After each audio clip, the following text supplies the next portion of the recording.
हिंदुस्तान में सियासत से जुड़े लोगों के बारे में वैसे तो कोई स्पेशल शोध नहीं है, लेकिन कई नेता ऐसे हैं जिनकी शिक्षा बहुत अच्छी है। हाल ही में एक लिस्ट जारी की गई थी जिसमें भारत की कई यूनिवर्सिटी और आईआईटी को स्थान दिया गया है, जहां अच्छी पढ़ाई लिखाई की व्यवस्था की गई है। हायर एजुकेशन के मामले में भी भारत की स्थिति लगातार अच्छी हुई है। देश में कई ऐसे नेता हैं जो आज राजनीति में नहीं होते तो अपनी हायर एजुकेशन की बदौलत बेहतर परफॉर्म कर रहे होते। शशि थरूर भारत के केंद्रीय मंत्री रह चुके हैं। दुनिया के कई देशों में नौकरी करने के बाद थरूर ने हिंदुस्तान की सियासत में हाथ आजमाया। सांसद बने, फिर मंत्री बने, विवादों में भी रहे, लेकिन उनकी शिक्षा बाकी के नेताओं से कहीं ज्यादा अच्छी है। पहले दिल्ली के सेंट स्टीफेंस कॉलेज से इतिहास विषय से स्नातक किया, फिर पढ़ाई के लिए विदेश चले गए। थरूर के पास टफल्स यूनिवर्सिटी से पीएचडी की डिग्री है, जहां उन्होंने flatter school of law and diplomacy में पढ़ाई की। साल 1978 में पीएचडी करने के बाद शशि थरूर यूएन से जुड़ गए और 2007 तक कई बड़ी पोस्ट पर काम भी किया। थरूर रेड क्रॉस की इंटरनेशनल कमेटी के सलाहकार भी रह चुके हैं। ज्योतिरादित्य सिंधिया कांग्रेस के युवा चेहरे हैं। मध्य प्रदेश की सियासत में ज्योतिरादित्य का अच्छा रोल है। सिंधिया परिवार के इस चमकते चेहरे की पढ़ाई लिखाई भी दुनिया की चर्चित यूनिवर्सिटी में हुई। ज्योतिरादित्य को 12वीं के बाद पढ़ाई के लिए यूएस भेज दिया गया था, जहां उन्होंने हार्वर्ड यूनिवर्सिटी से इकोनॉमिक्स में बीए किया, फिर यूएसए की ही Stanford graduate school of business से एमबीए किया। ज्योतिरादित्य सिंधिया भी आज सियासत में नहीं होते तो किसी अच्छी कंपनी में अच्छे पद पर नौकरी कर रहे होते।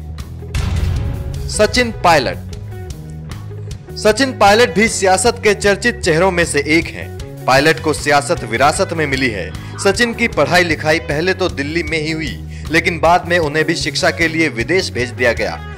एमबीए की पढ़ाई के लिए उन्हें यूएसए भेजा गया था, जहां उन्होंने वार्टन बिजनेस स्कूल से एमबीए किया। सलमान खुर्शीद भी कांग्रेस के नेता हैं और देश के केंद्रीय मंत्री रह चुके हैं। उनकी पढ़ाई लिखाई भी विदेशों में हुई है। खुर्शीद ने पहले दिल्ली यूनिवर्सिटी से डिग्री ली, फिर आगे की पढ़ाई के लिए यूके चले गए। खुर्शीद ऑक्सफोर्ड यूनिवर्सिटी के छात्र रह चुके हैं। मनमोहन सिंह भारत के पूर्व प्रधानमंत्री मनमोहन सिंह अर्थशास्त्र के अच्छे जानकार हैं। इकोनॉमिक्स के छात्र रह चुके मनमोहन सिंह की पढ़ाई लिखाई भी विदेशों में हुई है। बीए की पढ़ाई उन्होंने चंडीगढ़ यूनिवर्सिटी से की, फिर एमए करने के बाद ऑक्सफोर्ड यूनिवर्सिटी चले गए। मनमोहन सिंह ने ऑक्सफोर्ड यूनिवर्सिटी से इकोनॉमिक्स में उच्च शिक्षा हासिल की। साल 1991 में मनमोहन सिंह ने देश की आर्थिक स्थिति को भी पटरी पर ला खड़ा किया था। जयराम रमेश भी कांग्रेस के नेता हैं। देश के केंद्रीय मंत्री रह चुके हैं। पहले उन्होंने आईआईटी मुंबई से स्नातक किया, फिर आगे की पढ़ाई के लिए बाकियों की तरह विदेश चले गए। रमेश यूएसए से डिग्री लेकर लौटे हैं। मैसाचुसेट्स इंस्टीट्यूट ऑफ टेक्नोलॉजी के छात्र रहते हुए उन्हें कई बार पुरस्कार भी मिले। बाद में देश की सियासत में रुचि लेने लगे। राहुल गांधी देश के सबसे बड़े राजनीतिक घराने से ताल्लुक रखने वाले राहुल गांधी कांग्रेस के उपाध्यक्ष हैं।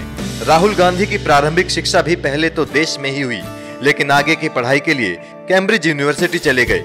वैसे तो सियासत में बहुत ज्यादा सफलता राहुल गांधी के खाते में नहीं है, लेकिन पढ़ाई लिखाई विदेशों में ही हुई है। दिनेश त्रिवेदी तृणमूल कांग्रेस के नेता और देश के पूर्व रेल मंत्री दिनेश त्रिवेदी भी अच्छी डिग्री धारकों में से एक हैं। त्रिवेदी ने ग्रेजुएशन की डिग्री तो कोलकाता से ही ली, लेकिन आगे की पढ़ाई देश के बाहर जाकर हुई। त्रिवेदी ने यूएसए से एमबीए किया। ऑस्टिन के टेक्सास यूनिवर्सिटी से त्रिवेदी ने डिग्री ली। अरविंद केजरीवाल दिल्ली की सियासत में केजरीवाल का नाम 2012 से 2013 में आया और देखते ही देखते केजरीवाल दिल्ली के मुख्यमंत्री बन गए। आईआरएस की नौकरी छोड़कर केजरीवाल ने दिल्ली की सियासत में हाथ आजमाया। उससे पहले अन्ना आंदोलन में केजरीवाल ने काफी नाम कमाया। केजरीवाल आईआईटी के छात्र रह चुके हैं। उसके बाद उन्होंने भारतीय प्रशासनिक सेवा की तैयारी की। केजरीवाल को उसमें भी सफलता मिली। देश के पढ़े लिखे नेताओं में केजरीवाल का भी नाम है। मनोहर पर्रिकर का नाम भी देश के पढ़े लिखे नेताओं में गिना जाता है। मनोहर पर्रिकर देश के पहले ऐसे मुख्यमंत्री हैं जिनकी पढ़ाई लिखाई आईआईटी से है। गोवा के मपूसा में जन्मे पर्रिकर 2012 में दूसरी बार गोवा के मुख्यमंत्री बने थे और तब से उनके सुशासन और सादगी की चर्चा रही है। नेताओं को पढ़े लिखे होने की जरूरत भी है, क्योंकि सियासत अच्छी होगी तो स्वस्थ समाज का निर्माण होने से कोई नहीं रोक सकेगा। NMF न्यूज की रिपोर्ट।